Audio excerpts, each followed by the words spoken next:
Vamos falar um pouco da enteropatia perdedora de proteína. Essa foto aqui do lado é uma foto de um estudo da circulação linfática. A gente está tentando fazer, a Marta está aí, a gente está tentando fazer, aqui em Goiânia, criar esse protocolo para a gente poder fazer, oferecer esse exame para essas crianças. Marta, depois tem notícias boas para te dar, nós vamos conseguir isso.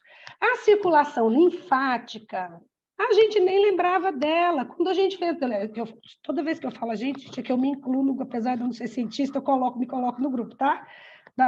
Depois nós vamos ver. Mas, assim, ninguém pensava que a circulação linfática era um problema. A gente pensava só em sangue, né? Então, era só o sangue que não saía direito dos órgãos, que era congestão, que não chegava direito no corpo, que era o baixo débito. Só que a linfa é a parte líquida do sangue. A parte sólida são as hemácias, as células, né, células vermelhas, célula branca, plaqueta. E a parte líquida é a linfa. A linfa é um líquido extremamente rico. Ela tem proteína, ela tem anticorpo, ela tem nutriente. A linfa é o que faz a gente viver, gente. Da linfa que a gente precisa para estar vivo. E ela ao longo dela, ela lubrifica todos os órgãos e sistemas, e ela é reabsorvida no intestino, é onde essa linfa é reabsorvida. Ela cai nesse sistema aí de vasos, tá vendo que tem esses vasinhos brilhantes, esses pontos brancos? É todo lugar do corpo que tem linfa, ou seja, tem linfa em todo lugar. Só que elas são direcionadas através de um sistema de vasos invisíveis. A gente não enxerga esses vasos, eles são microscópicos. Através para um vaso maior, que é esse branco maior que estava aí no meio da imagem, que é o ducto torácico.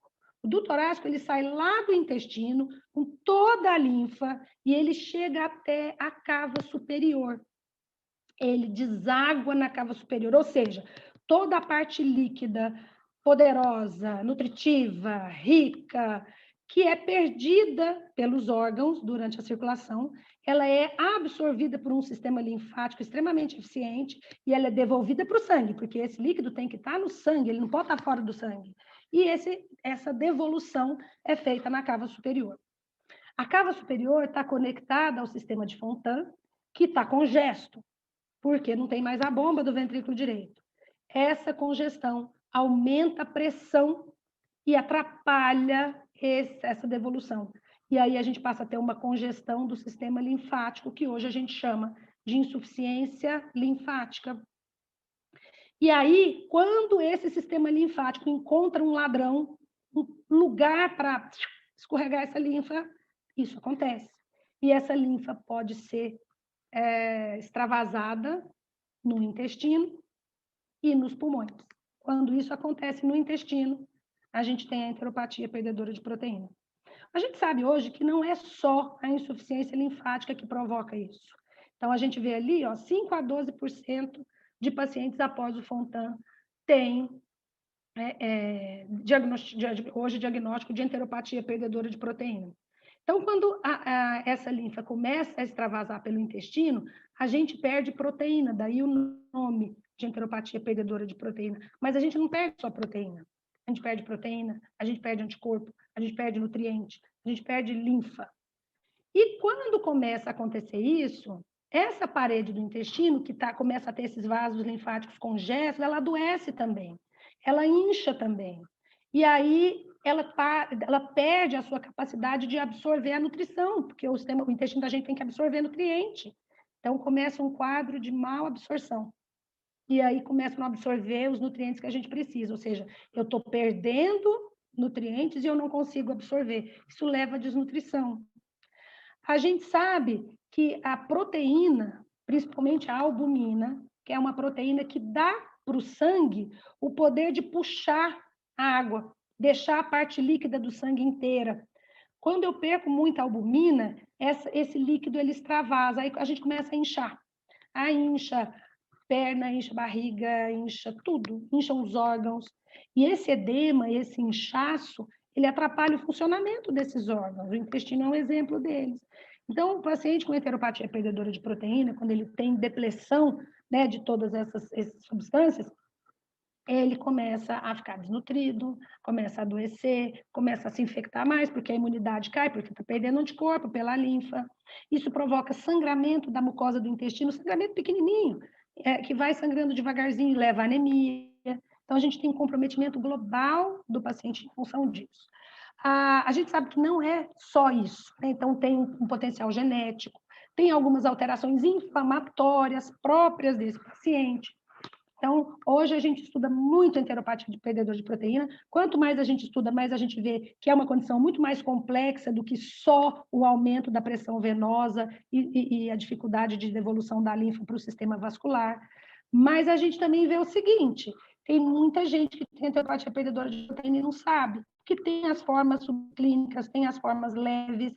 Então, é uma complicação que a gente precisa começar a testar. Isso é novo, a gente não sabia disso não. Antes a gente só pensava em enteropatia perdedora de proteína para aquele paciente que chegava inchado, desnutrido, falava, nossa, falência de Fontan.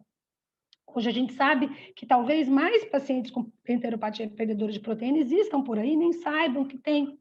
E será que nessas enteropatias leves o significado é o mesmo da enteropatia grave? Será que a gente precisa tratar essas enteropatias? Então, vamos lá, como é que a gente trata isso tudo, né? E eu já falei um monte aqui das consequências, né, da enteropatia. Como é uma doença multifatorial, a gente trata multifatores. Então, se está inchado, eu dou diurético, se a albumina está baixa, eu dou albumina, se tem inflamação, eu dou corticoide, se a imunidade está muito baixa, a imunoglobulina está baixa, eu dou imunoglobulina, se tem diarreia, eu dou loperamida, que é aquele famoso Imosec, que é uma medicação que diminui o trânsito intestinal e controla a diarreia. Mas eu tenho que pensar o seguinte, o que significa, qual que é o significado da enteropatia perdedora de proteína? A primeira coisa que eu tenho que pensar, meu Fontan não está legal. Então, se o Fontan não está bem, eu tenho que usar, como é que está essa circulação pulmonar? Tem que usar sildenafil? Será que está anticoagulado direito? Será que esse fluxo de sangue não está lento demais? Eu preciso melhorar essa circulação? Tá? Dá-lhe anticoagulante heparina, clexane. Será que essa pressão precisa de um desafogamento? Então, às vezes, eu tenho que criar uma fenestração num paciente que não é fenestrado. E tem algumas outras novidades de tratamento. Então, hoje em dia, algumas intervenções no ducto torácico. São procedimentos que você liga o ducto torácico. Pega aquela imagem lá de trás, no seu tem lá o ducto torácico, a gente faz hoje exame que a gente passa a enxergar onde ele está, vai lá e liga o ducto torácico. É uma coisa que está em andamento, aí tem alguns casos com bom resultado, outros nem tanto. E tem a descompressão, a colocação da veia iluminada, mudar a veia iluminada de lugar, que é esse VRASCA, esse nome diferente. Essa é uma nova modalidade que tem sido proposta, aqui no Brasil já foi feito em alguns casos, e em alguns casos com bom resultado. Recentemente, eu soube lá no HCOR, 2 pacientes foram submetidos a esse procedimento de VRASCA, que é um procedimento simples, e tiveram melhora da sua enteropatia. E temos que buscar aí esses casos subclínicos. Mas o mais importante de tudo isso é a gente pensar nesse significado. Quando eu penso na enteropatia perdedora de proteína, eu busco esse diagnóstico nos meus pacientes e eu detecto esse grau de enteropatia, eu faço esses diagnósticos. Mas eu penso, a primeira coisa que eu tenho que pensar é, então, que o meu Fontan não está legal. Se ele não está legal, o que eu posso fazer para melhorar? Né?